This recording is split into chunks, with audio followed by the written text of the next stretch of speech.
안녕하세요, 오승렬입니다. 날이 갈수록 열기를 더해가고 있는 베스트 매칭. 오늘은 앰프 얘기를 먼저 할게요. D+A의 PA3100HV. 이 앰프에 관심이 굉장히 많으신데 이 제품을 어떻게 쓰거나 또 이거보다 싼 제품들하고 어떻게 다른지 또 어떤 특성이 있는지 이런 것들에 대한 좀 문의도 많지만 좀 덜 알려져 있는 부분들이 많아서 오늘 이 앰프에 가장 잘 맞는 스피커들을 한번 이 앰프 또 오랜만에 한번 다시 좀 살펴보면서 얘기를 나눠보도록 하겠습니다. PA3100HV 이 T+A는 뭐 잠깐 얘기해드리자면 이 굉장히 오래된 회사 70년대부터 만든 독일 회사죠. 그래서 원래 과학자들이 만든 회사고 이론과 실제라고 이제 회사 이름도 그렇게 지었듯이 본인들의 이론을 이렇게 실제로 사람들이 체험할 수 있게 만드는, 하지만 굉장히 철저한 이 과학자들이 과학자들이라지만 주로 이제 이런 연구하는 분들이 만든 그런 제품들은 원래 좀 그렇게까지 완성도가 높거나 이런 것보다는 조금 더 이론 쪽에 가는 경우가 많은데, 제가 보기엔 T+A는 이쪽이 더 강한 것 같아요. 제품을 너무 좀 완성도가 높게 만들어서 오히려 제품을 제작하는 사람들이 만든 그런 이론, 거꾸로 된 것 같아요. 하여튼 굉장히 그런 만듦새가 뛰어나고 완성도가 높은 제품으로 그런 것들에 대한 명성이 높습니다. 원래 이 회사는 제가 전에 얘기한 걸 다시 한번 돌아보면 처음에 시작하고 한 10년간은 스피커만 만들었다 그랬잖아요. 80년대까지. 그러다가 이제 2000년대 들어오면서 진공관 앰프를 만들어서 미국 시장을 강타.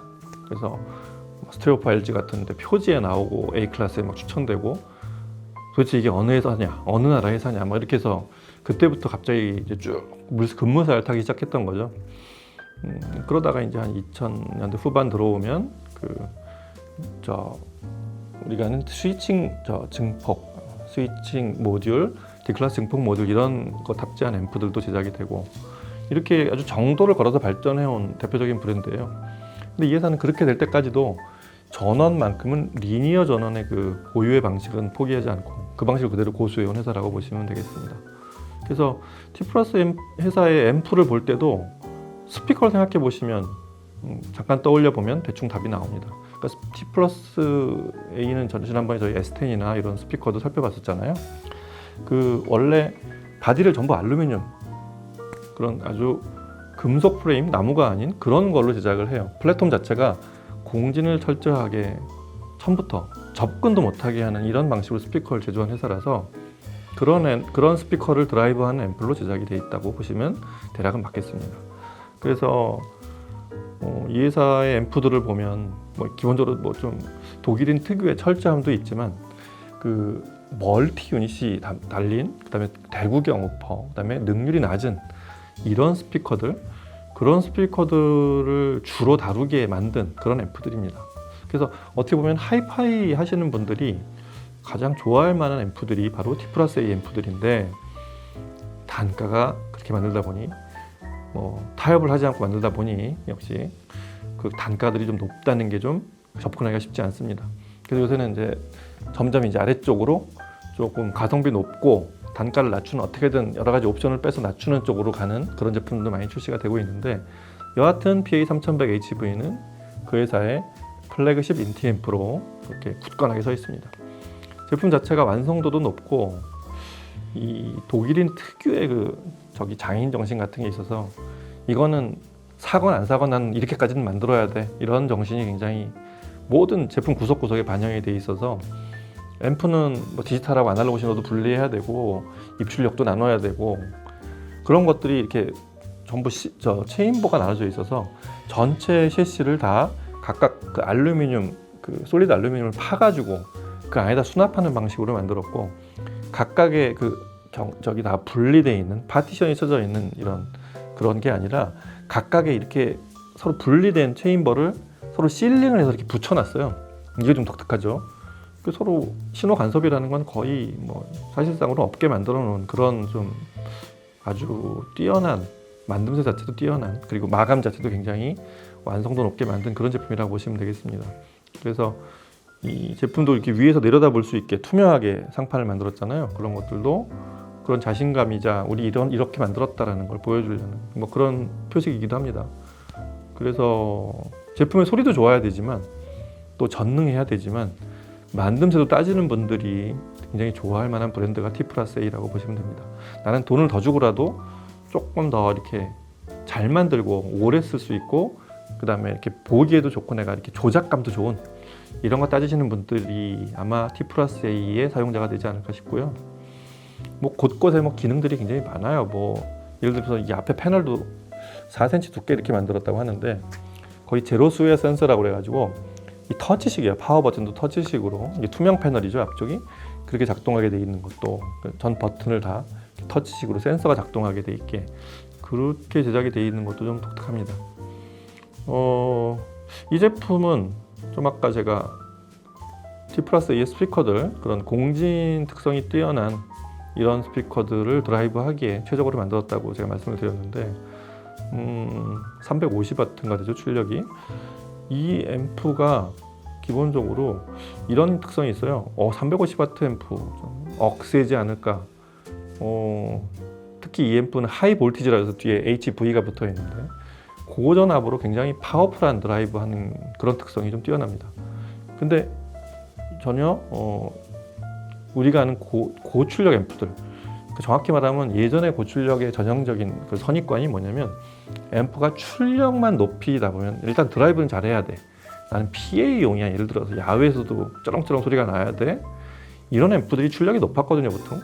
그런 앰프들은 사실은 왜곡 특성도 굉장히 굉장히 왜곡도 많고 특히 좀 높은 음 쪽으로 가면 좀 듣기 싫은 소리를 많이 내는 이런 경우들이 많았잖아요. 그런 거에 대한 대출력에 대한 어떤 선입관이 작동해서 이 앰프를 바라보시면 안 되고 이 앰프는 굉장히 순도가 높고 아주 미세 신호에도 굉장히 아주 치밀하게 반응하는 굉장히 잘 만든 앰프죠. 당연히 굉장히 그런 신호들에 디지털이든 아날로그든 참고로 포노단이 기본 탑재되어 있습니다. 이 앰프는 그런 것들에 투철하게 만든 앰프라서 그런 것들을 논하는 건 이제 의미가 없고요. 얼마나 표정이 다채롭게 그 다음에 어떤 스피커들을 써야 가장 좋은 소리를 낼 수 있는지 이런 거를 그런 걸 따져보시는 게 오히려 더 중요할 것 같습니다. 그래서 이 회사의 이게 T+A의 스피커들도 당연히 잘 맞겠지만 우선 일반적으로 쓰는 스피커들 중에 T+A의 이 플래그십 앰프를 쓰고 싶으신 분들이 가장 잘 맞는 스피커들을 한번 좀 헤아려 보니까 일단 주로 큰 스피커들이에요. 첫 번째로 떠오르는 게 ATC의 스피커들입니다. 그래서 ATC의 클래식 시리즈 중에 100도 100이지만 100을 넘어서 이제 150 같은 구경이 큰 우퍼를 가진 3웨이 스피커 이런 스피커가 일단 떠올라요.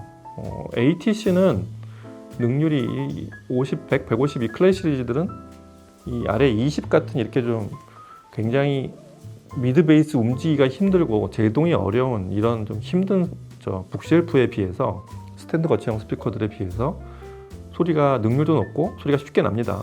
근데 ATC를 오래 사용해 보신 분, 또 ATC의 특성을 잘 아는 분들은 이 스피커가 아무 앰프랑 소리가 안 난다는 거 잘 알고 계실 거예요. 저역이 드라이브가 굉장히 어려워요. 소리가 펑퍼짐하게는 얼마든지 나오게 할 수 있어요. 근데 굉장히 정확한 저역을 내면서도 그 대구경 우퍼의 소리를 들으려면 그걸 낼 수 있는 드라이브 할 수 있는 앰프가 많지 않습니다. 그래서 예전에는 그냥 A 클래스 증폭을 크렐 같은 걸 많이 썼고 제프롤랜드 같은 모노블록을 쓰기도 하고 이제 하여튼 예전에 이 ATC 클래식 시리즈가 나왔던 시절의 앰프들은 그런 것들이 많이 써왔는데 그런 것들이 많이 사용해 왔는데 지금 딱 이 스피커 ATC의 지금 클래식 시리즈를 딱히 드라이브 할 만한 앰프가 딱히 떠오르지 않는데 T+A가 정말 잘 맞아요. 특히 3100 HV 같은 그런 앰프로 드라이브를 하면 베이스도 굉장히 고분고분해지고 뚜렷해진다는 베이스의 해상도를 떠올릴 만한 그런 드라이브가 생겨납니다. 그리고 ATC의 신형 트위터도 굉장히 아주 밝지도 않고 아주 어둡지도 않고 딱 그 중도를 가는 그런 해상도를 맞추기에도 아주 좋고요. 가장 바람직한 거는 사실은 ATC에서 그 미드레인지예요. ATC 스피커를 쓰는 분들이 미드레인지가 얼마나 이 스피커가 특히 베이스에 가려져 있는지 베이스 특성에 가려져 있는지 그 말이에요. 미드레인지가 굉장히 75-150 이 미드레인지가 사람 보컬 같은 거 들어보면 굉장히 뛰어난 미드레인지. 사실은 어떻게 보면 ATC의 그 정수를 담고 있는 건 제가 보기엔 우퍼 쪽이 아니라 이 미드레인지라고 생각하거든요. 그래서 이 미드레인지 특성을 가장 잘 살려줄 수 있는 앰프들이 주요한데, 그렇게 들으면 ATC도 굉장히 음악적이면서도 다이나믹한 소리를 기본적으로 깔고 있는 아주 멋진 스피커로도 변신하게 됩니다. 3100HV로 이 ATC 100 혹은 150을 한번 들어보시면 이전에 어떤 앰프를 듣고 계셨을지 모르겠지만 새로운 발견이 되실 거예요. 굉장히 파워풀하면서도 표정이 다채롭게 나타나고, 이 직육면체인 구조를 하고 있는 ATC 스피커에서도 아주 입체적인 그런 프레젠테이션, 스테이징이 생겨나는 거 체험할 수 있을 겁니다. T+A 한번 꼭 들어보시고요.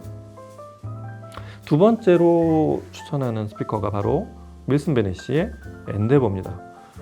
윌슨 베네시 엔데버는 디스커버리 2를 그대로 2배를 뻥튀기 해놨다고 보시면, 제가 종종 그렇게 표현하는데 용적도 그렇고 전체적인 그 규모 이런 것들이 디스커버리를 그대로 확장시킨 그런 스피커라고 보시면 되겠습니다. 그래서 인클로저 용적도 크고, 이 미드베이스나 저기도 택틱 2 드라이버의 사이즈도 크지만 스탠드도 훨씬 커져 있고, 아래 플린스도 굉장히 넓어져 있는 이런 구조를 하고 있고, 당연히 그만큼 드라이브도 어렵습니다. 상극기 톨보이들에 준하는 그런 소리.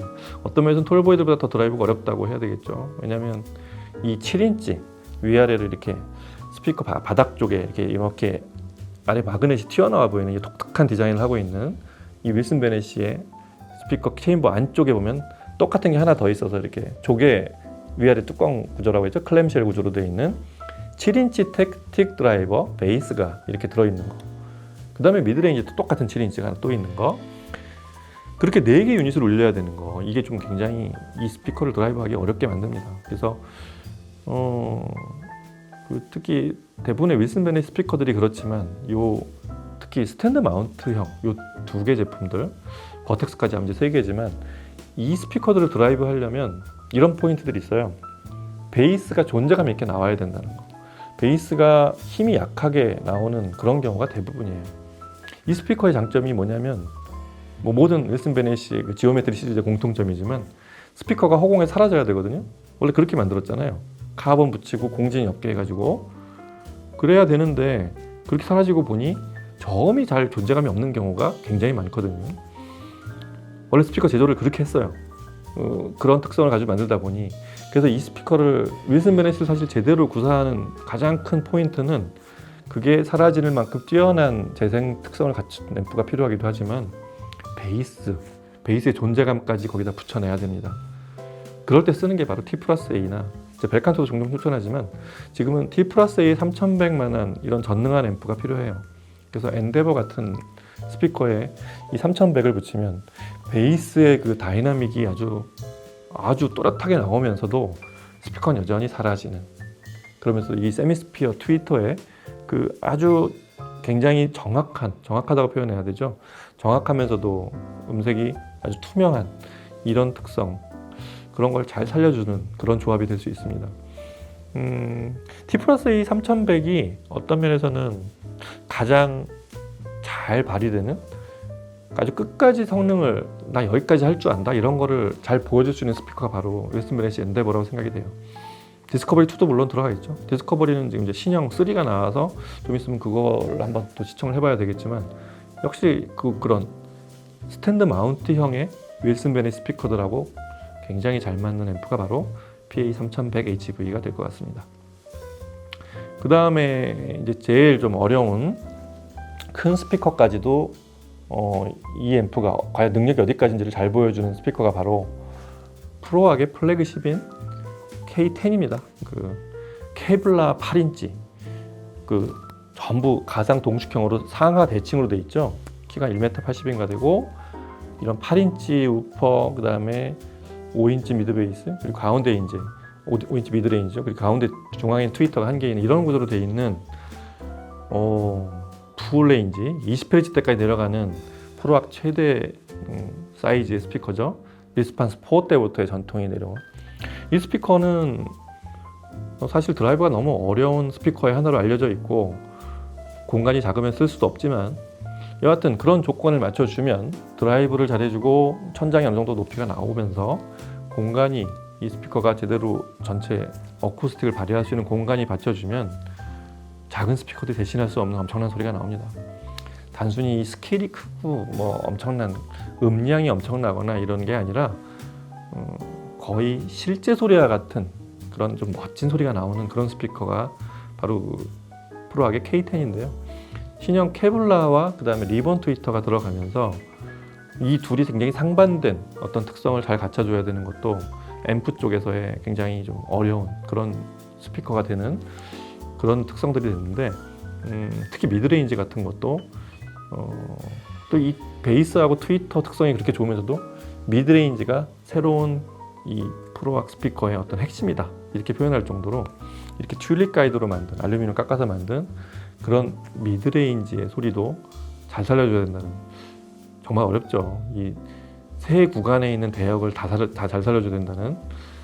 근데 이 T 플러스 A 앰프의 장점이 뭐냐면 어느 대역 구간에서도 그 크로스오버만 정확하다면 그 정확하게 각 대역 특성에 맞게 그 침투력 있는 아주 뛰어난 재생을 끝까지 해줄 수 있다는 거.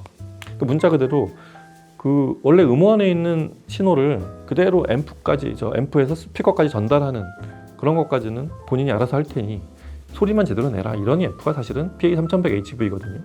그래서 이런 처음부터 말씀드렸지만 유닛이 여러 개이고 능률이 좀 낮거나 굉장히 인클로저가 커서 드라이브가 어려운 이런 스피커들의 또 최적의 앰프, 그런 난감한 상황에 사실 프로악 K10 같은 스피커를 드라이브 할 때 보통 멀티 앰프를 쓰는 경우도 많습니다. 그러니까 베이스가 드라이브를 잘하는 뭐 D클래스 앰프, 파워 앰프, 그 다음에 미드레인지는 또 미드레인지 혹은 미드레인지 트위터를 묶어서 중고역 특성이 좋은 앰프 또 따로 이렇게 멀티 앰프를 하는 경우도 많은, 사실 그 정도의 어려운 스피커인데 그걸 사실 하나로 할 수 있는 앰프, 몇 안 되는 앰프 중에 하나가 바로 T 플러스의 3100, PA3100HV라고 생각이 됩니다.